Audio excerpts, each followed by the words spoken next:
Zvino zviya zvatotanga masoja mauto chaivo vari kunzi vadzokere zvekare murodhi mugwagwa kuitira panyaya yeratidziro kana kuti mademonstrations ayo ari kuda kuitwa musi wa31 March nemazuva iwaya mashoma ataakusangana nawo. Yamakateerera kudai so ndiyo nyaya version yacho yatinokupakurira nyaya malatest zvinhu zvese zvinenge zvichiitika kunyika kwedu. Kana uchangosvika panapa kari kekutanga dedza hama neshamwari newo wacho wobva watolaika nekuti nyaya idzi dzikakujamba ameno zvako unozoita zvekuudzwa. Saka zviri nani kuti utange wazvinzwira panapa, make sure kuti walaika tobva tapinda munyaya topinda mushoko. Nyaya yatiri kutambira nhasi pamadandemutande masocial media platforms akasiyana-siyana inyaya inovhundutsa kwazvo iri kunzi Zimbabwe National Army alert Zimbabwe security clusters have been put on high alert due to factional battles in ZANU-PF over succession. An emergency meeting has been scheduled for Wednesday ahead of the planned mass protests organized by the civil rights organization, trade unions, war veterans, and public to display their grievances over the economic meltdown, corruption,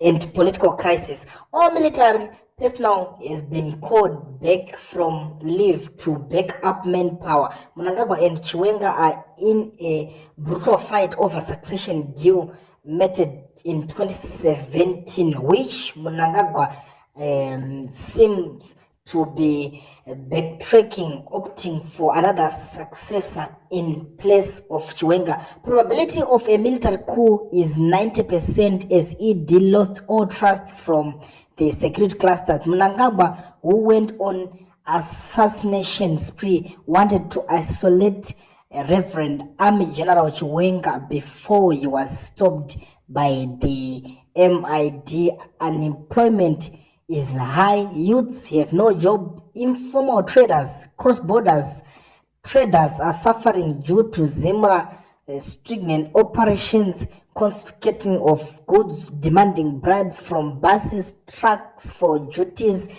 Political environment is volatile in general. Everyone is suffering in Zimbabwe. No hope every day. Ndo mashoko atiri kutambira, atiri kusangana nawo kuma social media ikoko. Zvakaoma hama dzadiwa, zvakatooma mufungati, zvinoti zvinosvika pape ende vaviri ava isu hatizozivi kuti chokwadi vanga vakatovimbisana kuti iwewe ukatonga uzondisirawo. Asi vazhinji vari kuti aiwa kana vipi Chiwenga vanga vakaita zvinhu izvozvo vanotoratidza kuti munhu akapusa chaizvo, nekuti hazvisati zvakamboitika kana nani zvake kuti anokwanisa kubvutira mumwe munhu masimba ozomatambidza mumwe munhu. Asiwo vamwewo vanenge vachiti aiwa hakusi kupusa, nekuti avo vanenge varimo munhu wekuti akangotambiswawo front akangowirwawo nedhiri kunzi chiita so kuti isusu tizokwanisawo kupinda. Zvinenge zvichitaurwa zvakawandisa mhuri yeZimbabwe ende hazvipere. Asi takatarisa nyika yeZimbabwe iko zvinezvi vanhu vari kutambura, vanhu vari kunetsekana,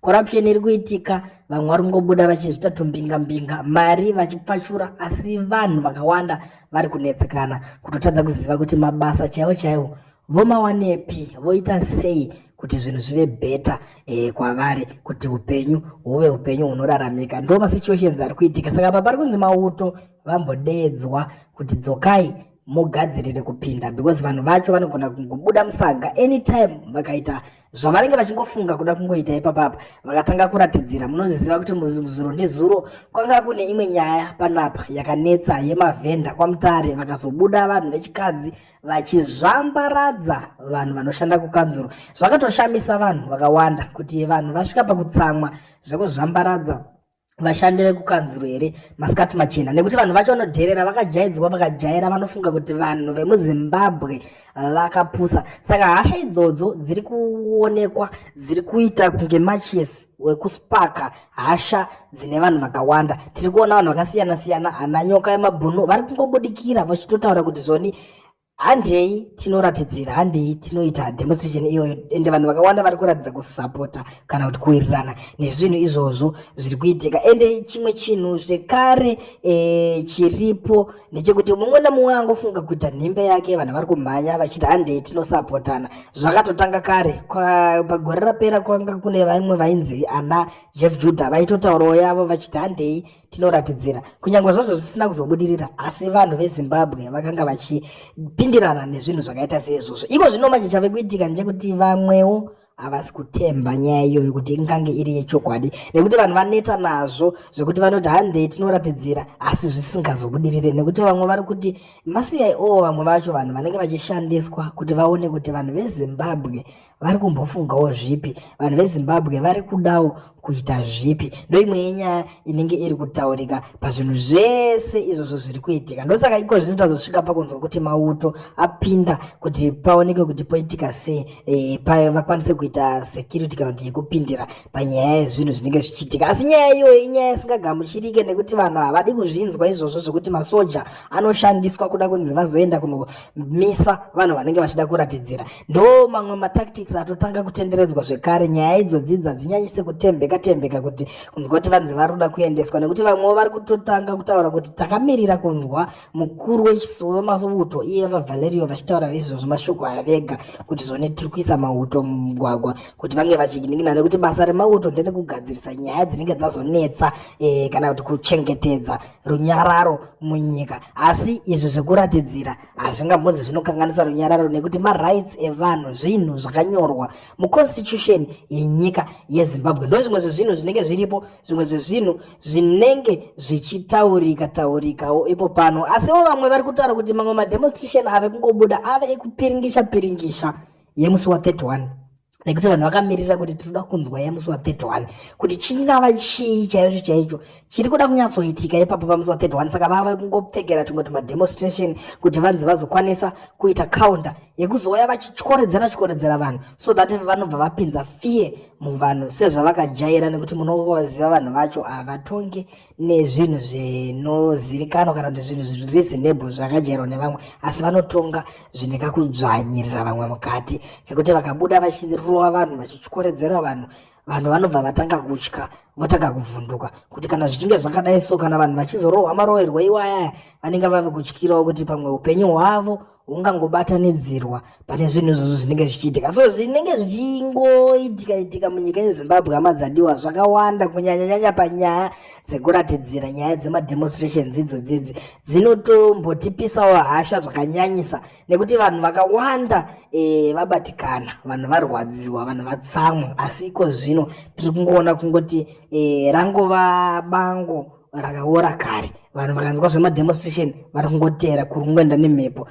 Kunyanya zvazvo vanhu vasinyatsorina information yakakwana nekuti vamwewo vari kuti zvoni ivana nyoka yemabhunu vacho nevamwe vanhu vari kutaura zvinhu zvari kunze kwenyika. Makaona paya vanhu veZANU-PF vaibuda vachitaura vachipindura vachiti zvoni hatingakwanisi kunyanyisa kuvatora serious nekuti vanhuwo vari kungotaurawo zvinhu zvavo vari kunze kwenyika. Kana vachida ngavauye vatungamire zvinhu izvi vari pamberi kureva kuti veZANU-PF vanenge vave kugadzirira kuti kana vakangozviita kuda kungobudikira kuti vatungamire vari pamberi vanobva vamhanya kuda kuvasunga. Ndo imwe yenyaya zvekare inenge iripo ipapapa inenge ichida kuzoitika kuti vanenge vanoda kuchikidzira vanhu nekuti tikatarisa zvavari kuita zvekuti pakangobuda pachitaura vageza kuti zvoni iko zvino zvanyanya we are sick and tired nezvinhu izvo zvese zviri kuitika munyika.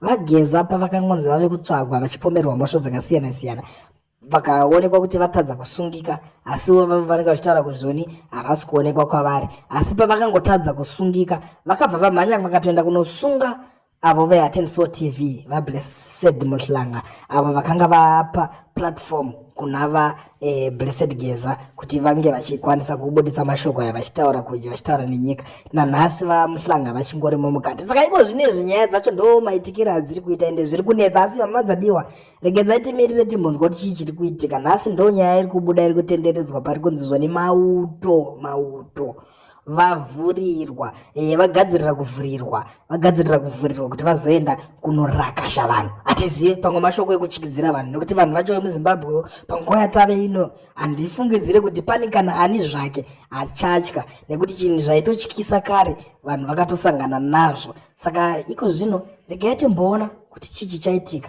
nekuti tave kutoziva kuti vanhu vave kungoitawo zvivindi vakadzidziswa malessons zvidzidzo zvakawanda nenyika dzakatikomberedza kusanganisira DRC pamwe chete neMozambique kwaiitika zvinorova ikoko zvinogara zvakadaro, asi vanhu vaingoshingirira vachitoita zvivaita. Saka vanhu apa regedzai tione kuti nyaya inosvika kupi. Ndo nyaya tiripo mhuri yeZimbabwe tanguva takakubatirai panyaya yaversion. Sekutaura kwatinozviita panapa tinokupai nyaya dzinenge dziri paversion. Saka dedza hama neshamwari uvaudze kuti garai malaika nyaya dzekunyaya version, subscribe kuitira kuti mudzwe zvese zvinonga zvichiitika panyaya version.